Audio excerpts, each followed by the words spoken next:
እንዴት ናችሁ? እንደምታውቁት ኤክስሊት አካዳሚ የ100 ቀን ቻሌንጅ አዘጋጅቶ ፕላስ 3 ቀን ሞዴል እንዲሁም 21 ቀን ሪቪዥን ማለትም በአጠቃላይ የ124 ቀን ቻሌንጅ አስጀምሮ ነበር ከዚህ በፊትና በሱ 3 ነው 4 ዙር መስግበን ብዙ ሰዎችን እያሰራን እየሄዱ ነው። እንዲሁም ደግሞ በቅርቡ ደግሞ 90 ዴይ ቻሌንጅ ብለን የ100 ቀን ስታዲ ፕላናችንን ኢን 90 ዴይስ ጨርሰን ለማንበብና እንዲሁም ሞዴል ሪቫይዝ ለማድረግ ኤቭሪቲንግ ለመስራት አቅደን እየሰራን ነበር። አሁን ደግሞ የ80 ዴይ ቻሌንጅ አዘጋጅተንላችኋል።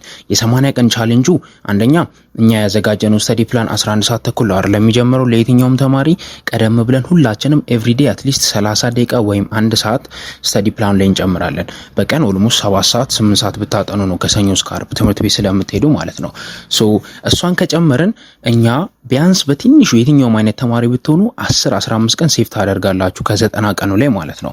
ያን 10-15 ቀን እንደው የምናደርግበት አንደኛ 3 ቀን ሞዴል ትፈተናላችሁ። ሞዴሉ እኛ ማትሪክ ይወጣበታል በተባለው መንገድ ያዘጋጀነው ነው። ቆየን አመቱን ሙሉ ስናዘጋጀው ነበር ኦልሞስት እና አሁንም ድጋሚ በተቀየረው መሰረት የሚቀየሩትን ቀይረን እያስተካከልነው ነው። ኦልሞስት ጨርሰናል። መልሱ ይኖራል። ጥያቄውን በየሳብጀክቱ ትፈተናላችሁ። ሁሉም ማትሪክ በሚወጣው ልክ ነው። 100 ጥያቄ የሚወጣው 100፣ 65 የሚወጣው 65፣ 80 የሚወጣው 80 ምናምን ይወጣላችኋል። ስታንዳርዱን የጠበቀ 9 እስከ 12 በሁሉ መንገድ ነው የሚወጣው። እሱን ራሳችሁን ትፈትናላችሁ። መልሱን አይታችሁ ደከም የምትሉባቸውን እኛ ጥያቄዎቹን አትሊስት ዩኒቲን ወይ ክፍሉን ለመጨመር እንሞክራለን። እነዛ ኤሪያዎች ላይ ቢያንስ በዛ 7-10 ቀን ሪቫይዝ ብታደርጉ ሶሻል ተማሪዎች ለምሳሌ የኛን የሂስትሪ እና የጂኦግራፊ በጣም ብዙ ጊዜ ሪፒትድ የሚደረጉ እስከ 100 ያሉ ጥያቄዎችን ብትሰሩ በእነዛ በሪቪዥን ቀናት ማለት ነው። ናቹራሎች በዛው ልክ የተመረጡ ኦልሞስት 700 አካባቢ ጥያቄዎች በቪዲዮ የተሰሩትን እነሱን ሪቫይዝ እያደረጋችሁ ብትሰሩ መልሱም ስለሚኖር ኤክስፕላኔሽኑም ስላለ በትንሽ ጥያቄዎች ብዙ ጥያቄዎችን አድሬስ ታደርጋላችሁ ማለት ነው። በእነዚህ 80 ቀናት እነዚህን ነገሮች ወጥሮ ከኛ ጋር የሰራ ሰው አሪፍ ውጤት ማምጣት የማይችልበት ምንም ምክንያት የለም። ምክንያቱም ስታዲ ፕላናችን ዝም ብሎ በዚህ ሰዓት በዚህ ቀን ይሄንን አንብብ ብቻ ሳይሆን የሚለው በዚህ ቀን በዚህ ሰዓት ይሄንን ዩኒት ከዚህኛው ክፍል ጋር እንደዚህ አንብበው ይሄኛው ዩኒት በብዛት ጥያቄ ሊመጣበት ይችላል። እሱን ደግሞ ያልነው ዝም ብለን ሳይሆን አናላይዝ አድርገን ስንት ፔሪድ ፈጀ፣ ከዚህ በፊት ስንት ጥያቄ ይወጣል ምናምን ሁሉን ነገር አይተን በቃ ልክ ማትሪክን የሚያወጡ ሰዎች እንደሚያወጡት ማለት ነው። ሶ በዛ መንገድ የተዘጋጀ ፎከስ ኤሪያ አለ።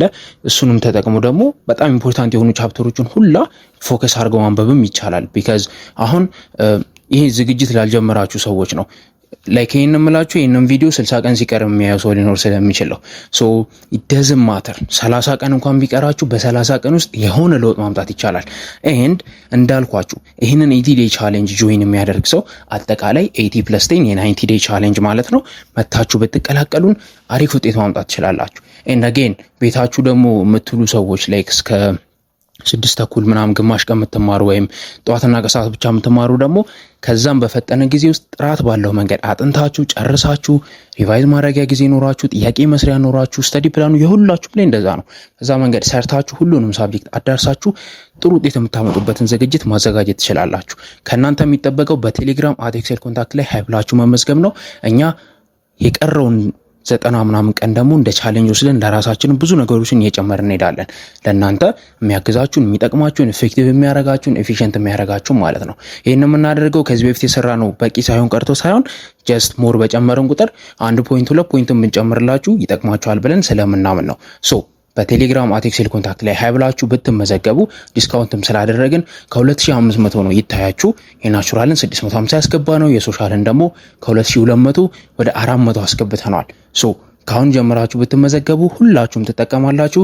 አጌን በቴሌግራም @excel ኮንታክት ላይ ሃይ ብላችሁን ተመዝገቡ። እኛ ማትሪክ እንድታልፉ የማናደርገው ነገር የለም። ሲደብራችሁ ሞቲቬት እናረጋችኋለን። እናንተ ምን ላንበብ፣ የትኛውን ልጠቀም፣ የቱን ጥያቄ ልስራ፣ እንዴት አድርጌ ነው ከዚህ በኋላ የ9 ዓመት ጥያቄ የምሰራው፣ ብዙ ዓመት እኮ መስራት አለብኝ ብላችሁ ብትጨነቁ በትንሽ ጥያቄዎች ብዙዎቹን ማዳራት እንድትችሉ እናደርጋለን። ይሄ ሁላ ነገር ለእናንተ በቀላሉ ኦርጋናይዝድ በሆነና ለአጠቃቀም በሚመች መንገድ ነው የተዘጋጀው። መታችሁ ተጠቀሙበት። ይሄ እድል እንዳያመልጣችሁ። ሰላም ሁኑልኝ።